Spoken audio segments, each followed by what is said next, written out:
Capítulo 26. Eu não vou fugir. Foi um sonho bom, mas acabou. Uma vez me disseram que a cada sonho de que desistimos, um anjo fica desempregado.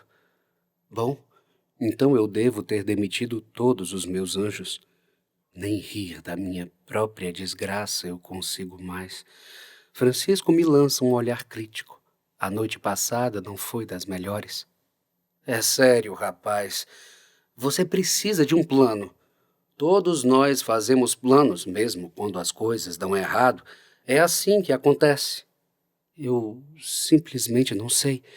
Você nunca, em algum momento da sua vida, passou por isso? Não saber o que fazer?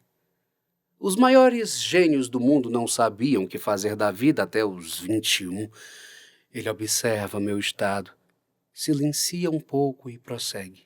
Viver é muito mais uma pergunta do que uma resposta. Por alguns segundos, confundo Francisco Garcia com meu pai. Se ele estivesse aqui, certamente diria isso. É reconfortante saber que não estou sozinho. Se quer um conselho, não fique à mercê. Resolva sua demissão e volte para Paris. Contrate um bom advogado e explique sua situação. O pai dessa jovem é um magnata aqui em Nice. Resolvi seguir o conselho de Francisco Garcia. Assinei os papéis da demissão. Foi um dia difícil. Tive de aguentar olhares tortos de todos os funcionários do Departamento de Recursos Humanos. A notícia se espalhou como um vírus pelo internato e seus anexos administrativos. Minha caixa de e-mails estava com uma quantidade demasiada de indignações escritas. Não sei se tenho estômago para ler e muito menos responder a tudo isso. Alguns dias caminham. Um latejar perdura no peito, uma dor carregada como uma arma. Há um entrave bloqueando boa parte das minhas ações de uns dias para cá. Folhas e mais folhas permanecem brancas, entulhadas aos muitos vazios desse apartamento. Eu as olho e me frustro por não conseguir escrever um verso que seja. O apartamento está empoeirado. A cozinha, um desasseio de provocar ânsia.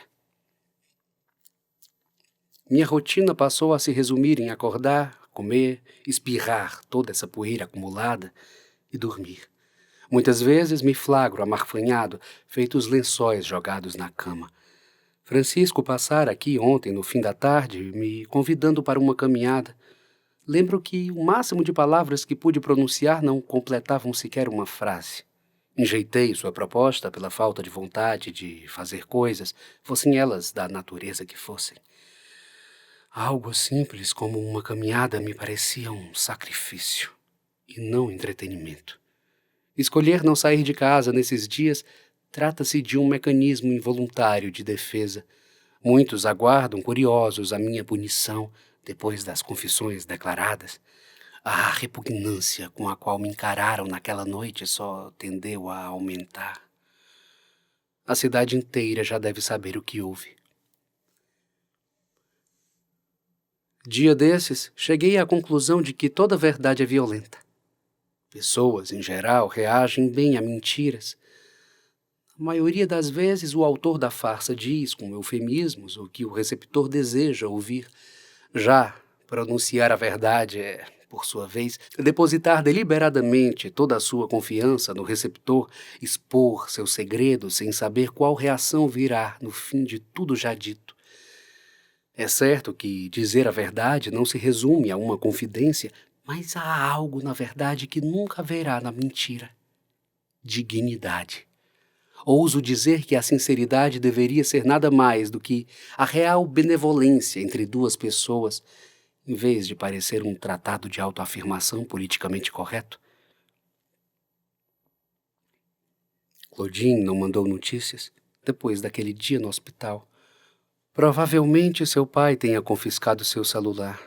É uma hipótese forte nessa altura do tempo.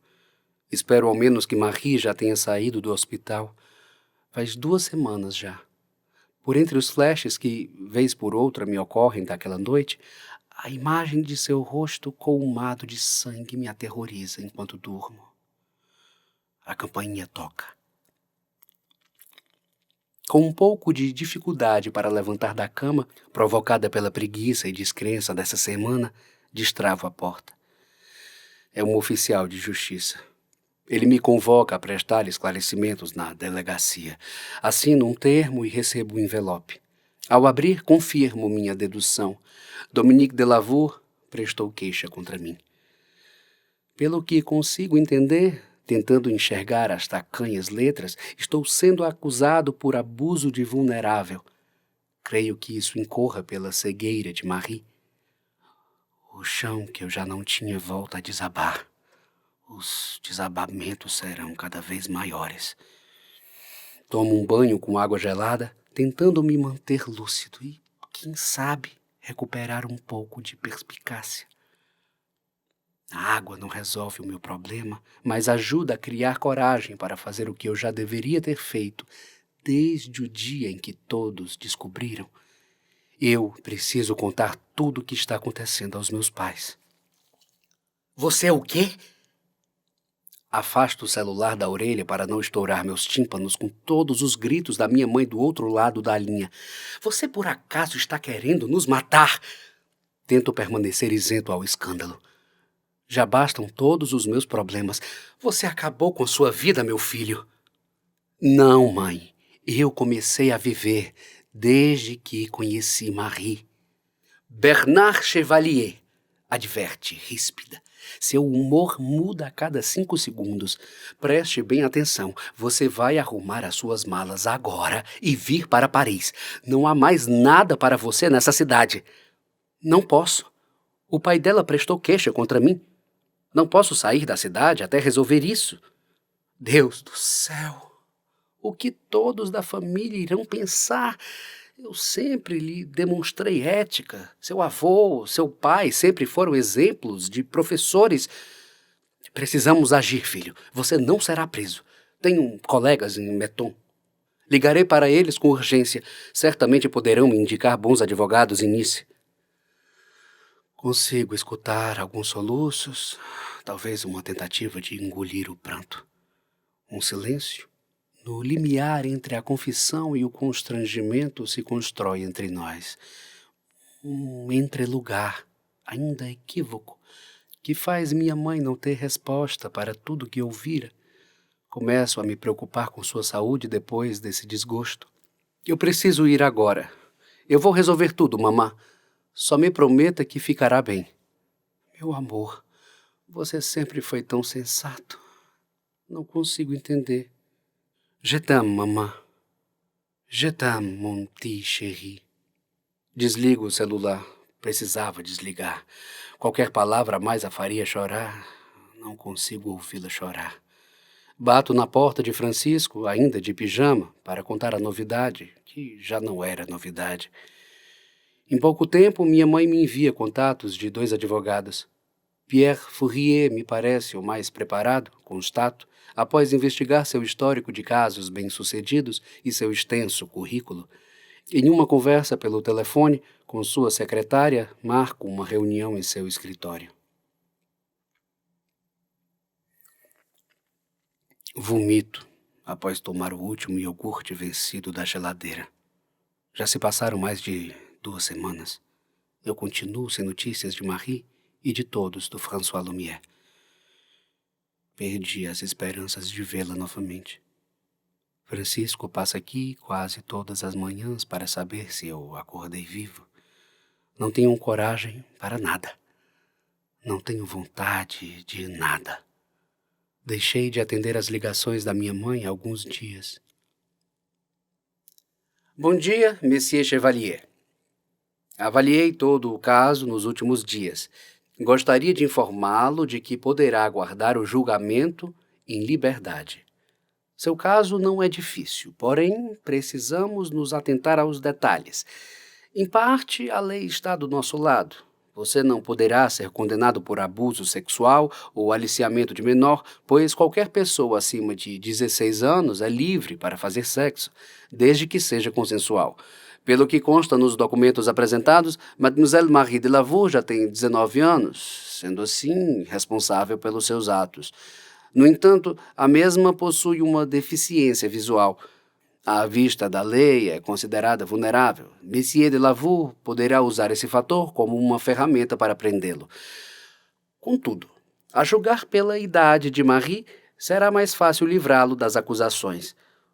O senhor também responderá por atitude imoral e obscena no ambiente de trabalho. Quanto a essa acusação, devemos nos preocupar um pouco mais. Eu lhe digo que estou otimista com o caso, senhor professor. Deve ficar também. Só precisamos nos assegurar de que a jovem Marie de Lavour diga a verdade quando for prestar depoimento. Tem certeza de que ela está disposta a cooperar com as investigações? Penso que sim, Monsieur Fourier. Marie não mentiria para me prejudicar. Entre tantas dúvidas me inflamando, essa é uma das minhas poucas certezas. Assim espero. O encontro com o advogado foi bastante eficiente. Ele pareceu realmente otimista quanto ao caso. Amanhã irei à delegacia dar meu depoimento formalmente. A vontade que tudo isso acabe aqui está acabando comigo. Contudo, o ceticismo ainda não me sugou de vez. Existe uma parte burra de mim que sonha com um dia em que verei Marie novamente. Uma esperança cravada, feito raízes de uma árvore plantada há centenas de anos. Talvez seja isso que ainda me deixe levantar da cama. A missão de ficarmos juntos era falível, eu sabia. Sempre soube, mas preferi a ilusão. Se me perguntassem como eu poderia classificar meus atos desde que comecei a trabalhar no François Lumière, eu responderia com o decoro da honestidade e sem pestanejar. Burros. Talvez pudesse usar palavras como imprudência ou equívoco para ajudar na formalização de uma explicação mais elaborada. Se me pedissem uma palavra que descrevesse o meu envolvimento com Marie, eu insistiria: burrice. Só os que não sabem possuem tanta coragem de aventurar-se nos mais absurdos acontecimentos. Quanto maior a nossa sabedoria, mais receosos e refletidos são nossos discursos e atitudes. Talvez porque a conheçamos. Creio que todo ato, por mais burro que seja, tenha uma desconhecida importância. Futuramente, quem sabe, ela se revele em forma de aprendizado, arrependimento ou saudade. No meu caso, trata-se evidentemente de saudade.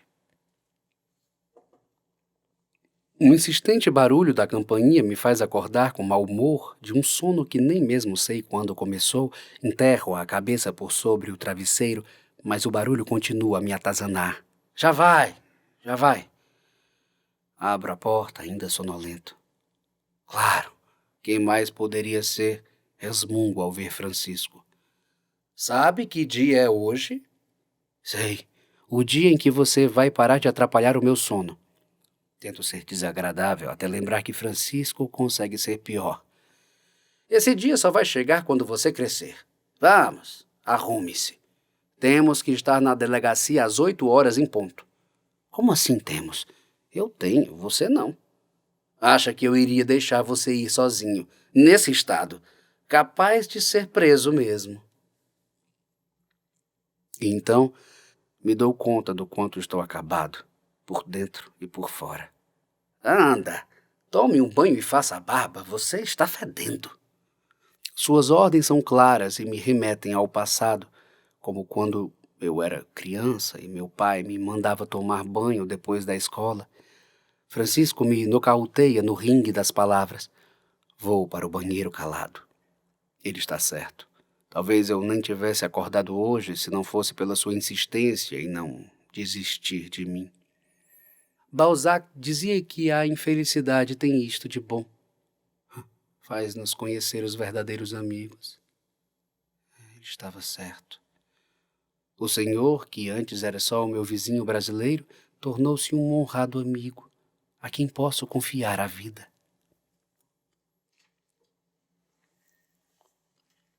Chego com Francisco na delegacia com 30 minutos de antecedência e esperamos pacientemente. Monsieur Bernard Chevalier? Pergunta uma policial ruiva com mais olheiras do que eu. Sim. Poderia acompanhar-me, por gentileza? Vai dar tudo certo, rapaz. Só conte a eles a verdade.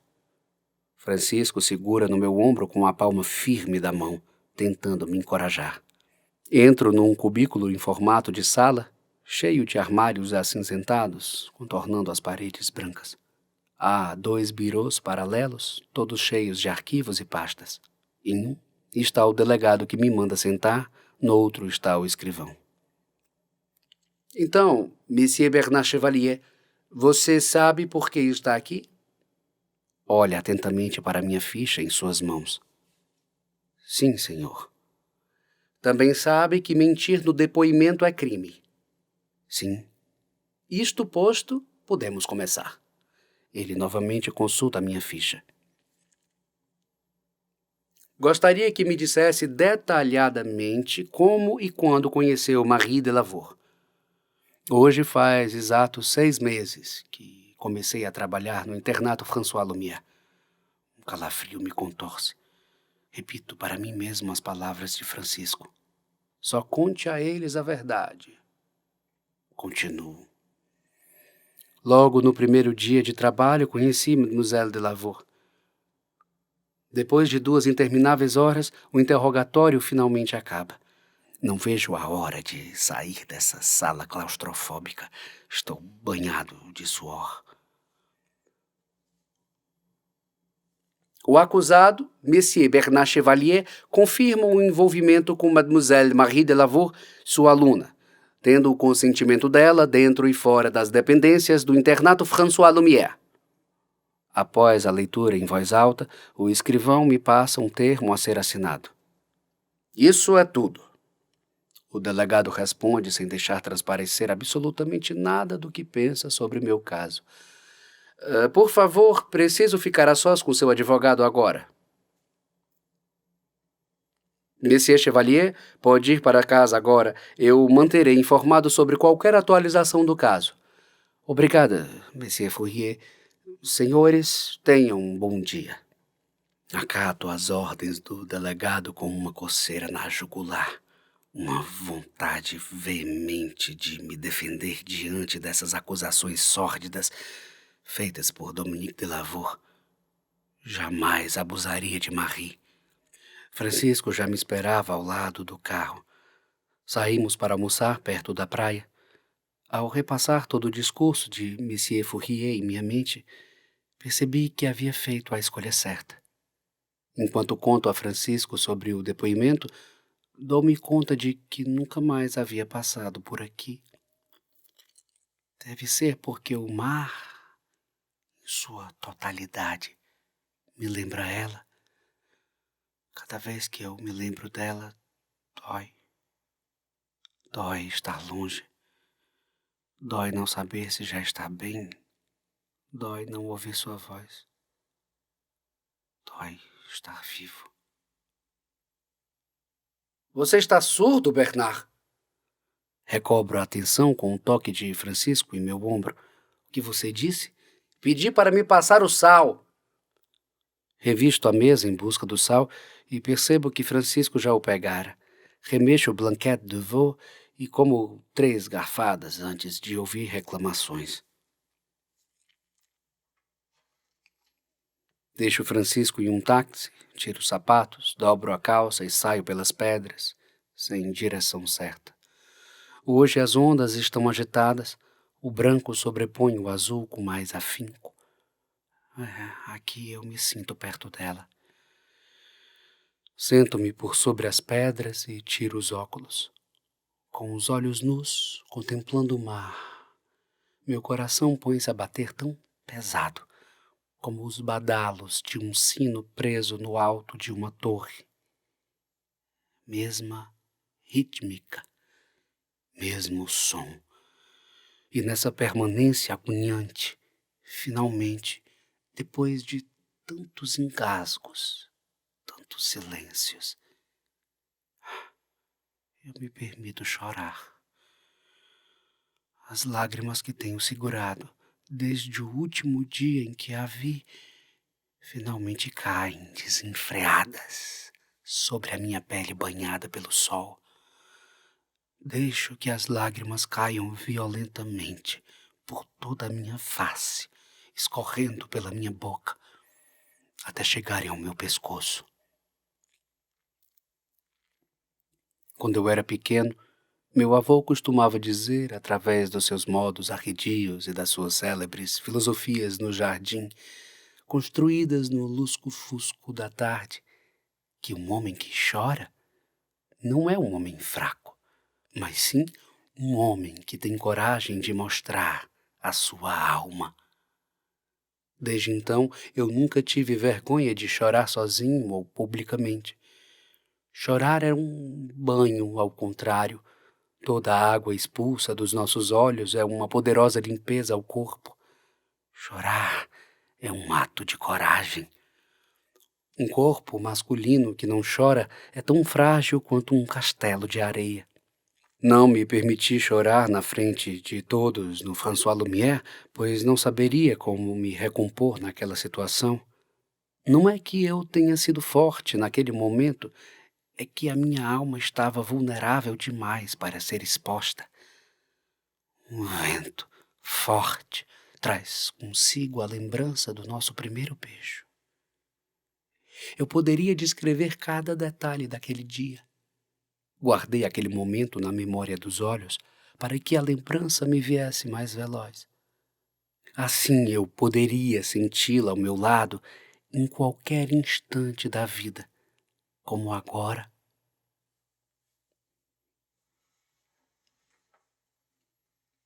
Marie, onde está você? Eu ainda tenho tantos beijos, tantos poemas para te dizer sob a concha do ouvido. Ainda preciso que conheça Francisco e ouça suas histórias, assim como eu. Ainda preciso acordar teus olhos numa manhã qualquer e levá-la para um passeio em algum lugar ou em lugar nenhum. Passar o dia na cama sem hora certa para levantar. Preciso sentir tuas unhas pontiagudas arranharem meu corpo e vê-la dançar em cima de mim. Onde está você, Marie? Eu ainda tenho que cantar a ti as minhas canções preferidas e te ouvir debochar da minha falta de talento. Você ainda precisa me ensinar tanto sobre o seu mundo, sobre como o vê. Ainda não tomamos banho nesse mar, como quando sonhei. Onde está você, Marie? Ainda temos tanto a fazer, a nos refazer. Por um instante, o vento corre suave pelo meu rosto, trazendo a sensação do seu beijo. Abro os olhos e reparo. O mar está brando.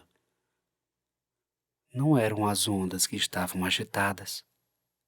Era eu.